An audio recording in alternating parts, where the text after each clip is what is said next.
Welcome back, everybody, to the Deep Dive. Always a pleasure. Today, we're diving into Hitachi Energy India Ltd. Okay.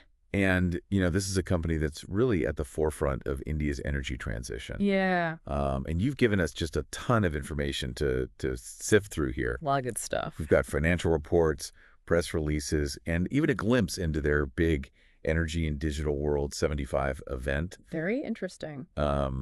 So I guess our mission today is to try to figure out where Hitachi Energy India stands right now and what it tells us about the future of energy, not just in India, but globally. Yeah, I think, one of the things that's so interesting here is that we're looking at these hard numbers, about revenue and profits and all that, but we're also kind of getting a peek behind the curtain at really cutting edge tech and very ambitious goals for this sustainable future. Right. It's like we're getting like a 2-for-1 deal here. Absolutely. We get to see, the sort of bottom line of the business. Yeah. Yeah. But also kind of like a glimpse into the future of how we're going to power the world.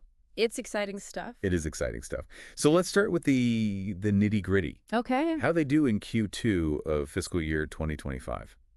Well, both their orders and their revenue saw double-digit growth year over year. Oh, wow. Which is, So they're not just keeping up, they're really surging ahead. They are accelerating. Okay. And to give you a sense of the scale, they're sitting on an order backlog that's almost 9,000 crore. Wow. Which is massive. That's a lot of zeros. A lot of zeros. A long queue of projects that really sets them up for success down the road. So, okay, they've got momentum on their side. Yeah. But what's the big picture here? Like, what's the context? Well, you have to remember that, India is committed to increasing its power transmission capacity by 35% by 2032. That's huge. It's massive. And so Hitachi Energy is right in the middle of all of that. Yeah. Positioned to play a really key role. It sounds like they're in the right place at the right time. It does. It does. Okay, so they've got the growth. But what about profitability? Right. Are they actually making money? Well, they are. Okay. Profits more than doubled from last year. Wow. It is worth noting, though, that that's coming off a fairly low base from the previous year. Right. So it's not quite as dramatic as it might sound. Right. But the trend is certainly positive, and their operational EBITDA margin of 8.1% shows that they're becoming more efficient as well. Okay, so they're growing, they're getting more efficient, profits are up. Yeah. But what's driving all this? What are the pieces that are making this happen? Well, renewables are leading the charge. Okay. They've got orders coming in for studies, power quality projects, substations, all sorts of things. So they're really tapping into this clean energy boom. They are. But are they putting all their eggs in the renewable basket, so to speak? Not at all. They're also seeing a lot of growth in transmission. Right. Meeting this need to expand and upgrade the power grid. Right. To handle all this new energy. Exactly. Okay. And then plus they've got, business coming in from all sorts of industries. Yeah. Data centers, transportation manufacturing. It seems like everybody needs reliable electricity. Everyone needs reliable, efficient power. I remember reading about one specific order they got from a petroleum company in Dahej. Oh, yeah. It was a 220 kV CTU. Right. Now, I don't know exactly what that is. Well, that's a critical component for managing power flow in the grid. Oh, okay. So it's a big deal. So that shows that they're not just focused on one type of customer. They're really kind of spreading their wings. Exactly. I think that order really highlights how diverse their client base is becoming. Yeah. And it speaks to how they're aligning themselves with India's larger economic goals as well. How so? Well, they're talking about this ambition of India becoming a $5 trillion economy. Right. And they're positioning themselves to support that. So it's about more than just keeping the lights on. It is. It's about powering progress. It is. It's about fueling India's future. Absolutely. But what about our future? The planet's future? Where does sustainability fit into all of this? This is what it gets really interesting. Hitachi Energy isn't just focused on profits. Okay. They are really walking the talk on sustainability. How so? Well, they're aiming for carbon neutrality in their own operations, for one thing. Okay. But a lot of companies are making those kinds of pledges these days. What makes Hitachi Energy different? Well, they're not just making vague promises. They're backing it up with very specific, measurable targets. Okay. For reducing CO2 emissions, wastewater usage across their entire value chain. This is a holistic approach. It is, and they're showcasing this commitment through a lot of initiatives, but one that stands out is this EconoQ program. EconoQ. Yeah. Okay, tell me more about that. What is that? Well, EconoQ is all about sustainable solutions, and they're developing some really cool stuff. But one example that I found really interesting is that they're actually developing the world's first SF6-free 420 kilovolt gas-insulated switchgear system. Okay. Now, SF6 is a potent greenhouse gas that's often used in this type of equipment. Okay. So by developing an SF6-free alternative, they're really taking a major step to reduce the environmental impact of these power grids. That sounds like a big innovation. It is. It is a really big deal. Okay, so they're making a difference in India, but are they thinking beyond their borders? Are they playing on the global stage? Absolutely. Almost 25% of their orders are coming from outside India. Wow. They're supplying everything from HVDC systems to power quality solutions to countries across Europe, Africa, even Australia. Wow. So they're really leveraging India's manufacturing capabilities to become this kind of global player. They are. It's a great example of the Make in India theme. Yeah. It shows how India is really becoming a leader in the global energy landscape. Okay, so we've seen that Hitachi Energy India is growing. They're profitable. They're committed to sustainability. Right. They're thinking globally. They're making a name for themselves on the world stage. But what does all this mean for you? That's the key question, isn't it? I mean, Hitachi Energy India is not just riding the wave of India's energy transition. Right. They're helping to shape it. Yeah. And their success really shows that these sustainable and innovative solutions are becoming more and more important in the energy sector. So they're not just a company. They're kind of a glimpse into the future of energy. I think that's a great way to put it. Yeah. And their global reach really shows that these solutions are being adopted worldwide. Okay. There's a real global shift happening towards cleaner, more efficient energy. So the big question is, how will these innovations actually change the way we generate, distribute, and consume energy in the years to come? That's what we need to figure out. That is the question, and that's what we're going to dive into next. Let's do it. But first, we need to take a quick break, so stay with us. We'll be right back after this. See you in a minute. I think what we're seeing in India right now, it's kind of a microcosm of this global shift. Okay. Countries all over the world are trying to figure out how to meet this growing demand for energy while at the same time tackling, climate change. So it's not just an India story, it's a global story. It is. It is. And what's happening in India is really interesting. Yeah. Because you've got this rapidly growing economy, huge population. Mm-hmm. So their energy needs are just immense. Which makes finding sustainable solutions even more crucial. Absolutely. And that's where, Hitachi Energy India's focus on things like HVDC technology comes in. Okay, break that down for me. What is HVDC and why is it so important? So HVDC stands for high voltage direct current. Okay. And it's a super efficient way to transmit electricity, especially over long distances. Okay. So, you can imagine like a massive solar farm out in the desert somewhere. Right, hundreds of miles away from a city. Exactly. And HVDC allows you to transport that solar energy to where it's needed without losing a lot of power along the way. So it's like a superhighway for clean energy. That's a great way to put it. Yeah. And this is really important for countries like India that are trying to scale up their renewable energy capacity. Right, because you can't always put the solar farm right next to the city. Exactly. Okay, so we've talked about HVDC. We've also talked about digitalization. Yeah. How does that fit into the picture?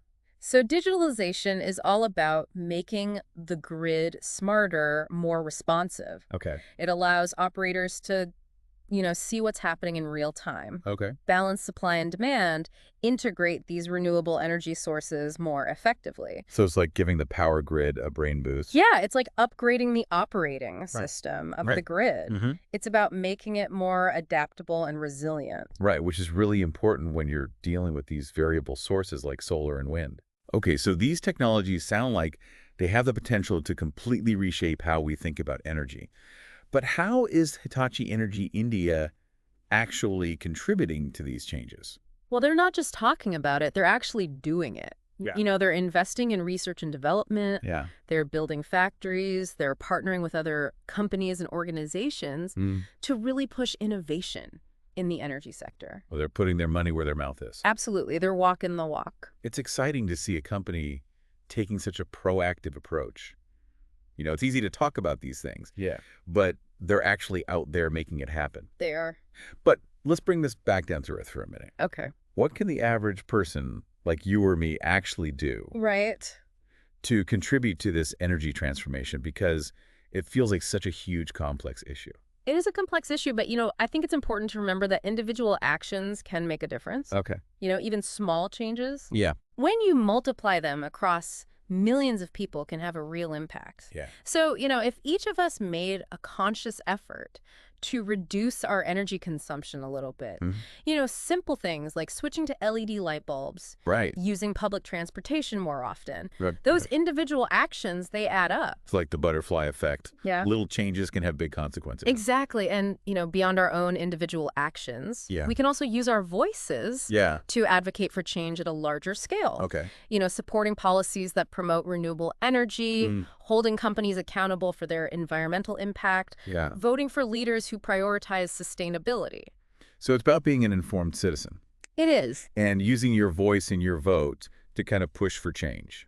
Absolutely. And it's about supporting businesses that are leading the way in sustainability as well. Right. So you're talking about like when you're making purchasing decisions. Exactly. Choosing companies that align with your values. Exactly. You're voting with your wallet. Yeah. And let's not forget the power of community. Okay, how so? When we come together with our neighbors, our friends, our colleagues to advocate for change, we can amplify our impact and create this groundswell of support for a clean energy future. So it's about recognizing that we're not in this alone. We're all in this together. It's a team effort. It is. And speaking of working together, that's something that Hitachi Energy India seems to be doing well, right? They are, they're partnering with other companies, research institutions, even governments to drive innovation and accelerate the transition. So they're not just trying to do it alone. No, they're not. They're really embracing collaboration. Because they recognize that a challenge this big requires a collective effort. It does. It takes all of us. It's inspiring to see a company taking that approach. It is. It gives me hope that we can actually make a difference. Me too. And I think it's important to celebrate these successes, to highlight the stories of the companies and the individual who are leading the way, because those stories can inspire others to take action. It shows us what's possible. Exactly. And it reminds us that the future of energy, it's not something that's predetermined. It's something that we are creating. We have agency. We do. We have the power to shape our energy future. That's a great point. So as we wrap up this deep dive into Hitachi Energy India, what's the key takeaway you want our listeners to walk away with? I think the most important message is that the clean energy transition is happening. It's not a question of if, it's a question of when. Exactly. It's underway, and it's gaining momentum every day. There's a global shift taking place. And companies like Hitachi Energy India are playing a vital role in shaping that shift. But it's not just about companies. It's about all of us. You're absolutely right. It's about each of us recognizing that we have a role to play, that our choices matter, and that together we can create a future where clean energy is abundant, accessible, and benefits everyone. So what will you do? How will you be a part of this energy transformation? That's something for you to ponder. That's the question. As we sign off for today. Thanks for joining us. And if you're hungry for more deep dives into the world of energy and sustainability, be sure to check out our archives. We've got a whole library of episodes waiting to be explored. We do. Until next time, keep learning, keep questioning, and keep diving deep. I mean, it's easy to get overwhelmed, right? Oh, yeah. When we're talking about like global energy transformation and you think about like, what can I actually do as one person? Yeah. I think a lot of people feel that way, but it's important to remember that small changes can make a big difference. Especially when you multiply them across millions of people. Yeah. So think about it. If everyone just reduced their energy consumption by a little bit, switch to LED light bulbs. Yeah. Take public transport more often. Oh. It all adds up. Yeah. That makes sense. Those little things can have big consequences. All right. It's the butterfly effect. Exactly. Okay. So beyond our own individual actions, what else can we do? Well, we can use our voices to advocate for change at a larger scale. Okay. Support policies that promote renewable energy. Right. Hold companies accountable for their environmental impact. Vote for leaders who prioritize sustainability. So it's about being an informed citizen. Yeah. And using your voice and your vote. Absolutely. To push for change. Exactly. And supporting businesses that are leading the way. Okay. When we choose to buy from companies that are committed to sustainability. Right. it sends a signal. You're putting your money where your mouth is. You are voting with your wallet. Yeah. And don't forget about community. Right. How does that play into this? Well, when we come together yeah. with our neighbors, our friends, our colleagues, to advocate for change, we can really amplify our impact. Yeah, make some noise. Exactly. Create a groundswell of support. Right. So it's about recognizing that we're not in this alone. We're not. We're all in this together. Team effort. It is. We were just talking about how Hitachi Energy India seems to get that. Oh, they do. They're partnering with all sorts of folks. Yeah. Other companies, research institutions, governments. You get things done. Yeah. They're driving innovation and accelerating the transition. So they're really embracing this idea of collaboration. They are. They understand that a challenge this big, it takes a village. It takes all of us. Absolutely. And it's really inspiring to see a company taking that approach. It is. It is. It gives me hope, that we can actually make a difference. Me too. And I think it's important to celebrate those successes. Yeah. Highlight the stories of the companies and individuals who are leading the way. Right. Because it shows us what's possible. Exactly. And it reminds us that the future is not predetermined. Right. We are creating it. Yeah, we have a say. We have the power to shape the future. So as we kind of wrap up this deep dive on Hitachi Energy India, what's the one thing you want our listeners to walk away with? I think the most important message is that the clean energy transition is happening. Yeah. It's underway. It's gaining momentum every day. It's not a question of if, it's a question of when. Exactly. There's a global shift taking place. And companies like Hitachi Energy India are playing a vital role in shaping it. But it's not just about companies. It's about all of us. It is. It's about each of us recognizing that we have a role to play. Right. That our choices matter.